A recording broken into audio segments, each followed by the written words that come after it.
Financial freedom is when you have passive income or wealth to pay your living expenses for the rest of your life, without having to work or depend on others. When you are financially free, you can buy whatever you want, live wherever you want, and do what you really like. It is truly possible, and if you want to achieve it, watch this video until the end. Subscribe and like this video. My channel is small and every subscriber is important to me. So let's get started right away without wasting any time. The first step is to determine your starting point. There is where you are at the moment. Make a list of all of your debts, including your mortgage, student loans, car loans, credit cards, and any other debts. Don't forget to include the money you have borrowed from your family or friends over the years. Then, add up all the figures together. If that seems like a lot of money, don't worry. I'll explain how to pay it off later in this video. After that, make a list of all the money you have saved in retirement plans, saving accounts, and stocks. Then, add any recurring monthly payments you receive,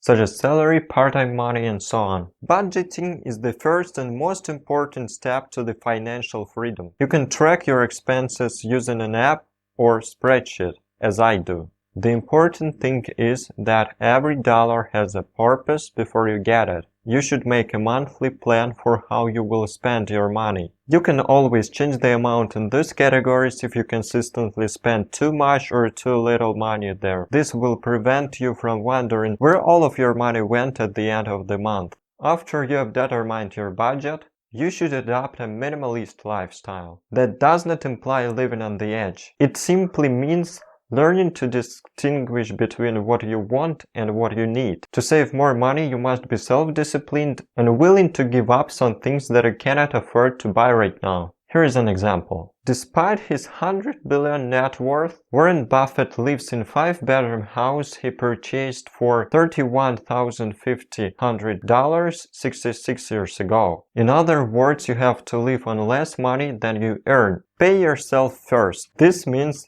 putting money into your saving account before paying anything else, such as bills. So, if you want to pay yourself $1,000 per month, whatever is left over should be used to pay your bills. And if you don't have enough money to cover your expenses, you will need to look for additional sources of income. In this manner, you invest first and foremost in yourself and your future. So you ensure that you save money for investments as well as for emergency fund. That can be used for unexpected expenses that we all face, such as car repairs, appliance breakdowns, and visit to the hospital. The emergency fund is the amount of money you can comfortably live for 6 months. You will feel more freedom with your spendings and have peace of mind as a result. If you want to avoid having unplanned expenses stop your progress, make sure you have an emergency fund before you start paying your debt off. As soon as possible, pay off your mortgage. Making extra payments on your mortgage every quarter can you pay it off years sooner and save thousands of dollars in interest payments. If you have debts such as car loans, student loans,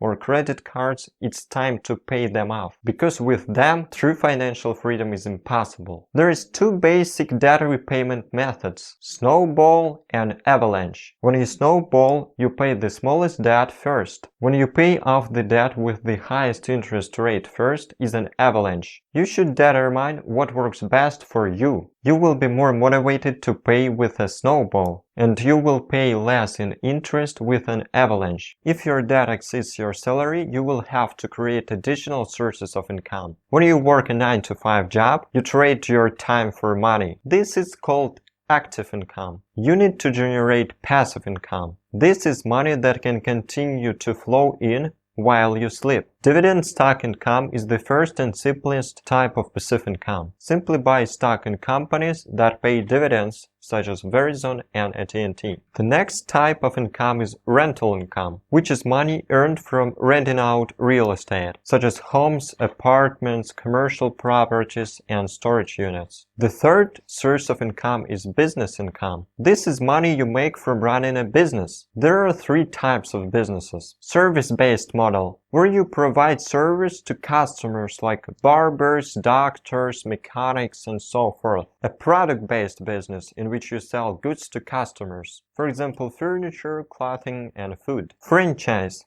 This is an existing business model such as McDonald's or 7-Eleven. An online business is the final example of passive income. YouTube channel, drop shipping, and affiliate marketing. If you'd like me to record an in-depth video on how to make passive income online, please like this video and leave a comment so I know you are interested. Because you will not to be taking on debt, you will also need a saving plan for major purchases, such as a car, a house, a summer vacation, a trip to a place you have always wanted to visit, retirement, and so on. Divide the total cost of your goal to the number of months you have to save up, and add a line item to your monthly budget. You must be specific about the amounts and timing. Knowing exactly what you want to accomplish makes it a lot easier to do. It is possible that month would not be long enough for you to accomplish everything you want to. However, a year is a long time to achieve your goals. Make a note of two things. The first, how much money do you need on your bank account to make this happen? The second, when do you need to save that amount of money?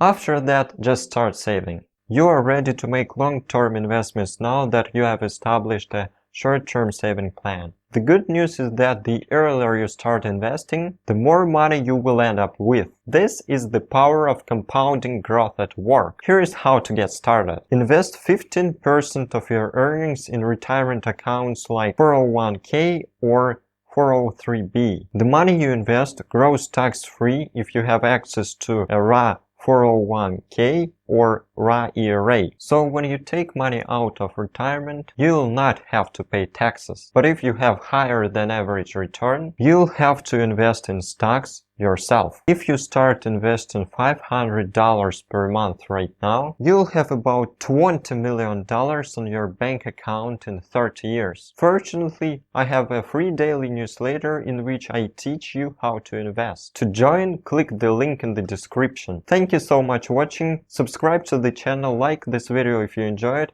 See you in the next one.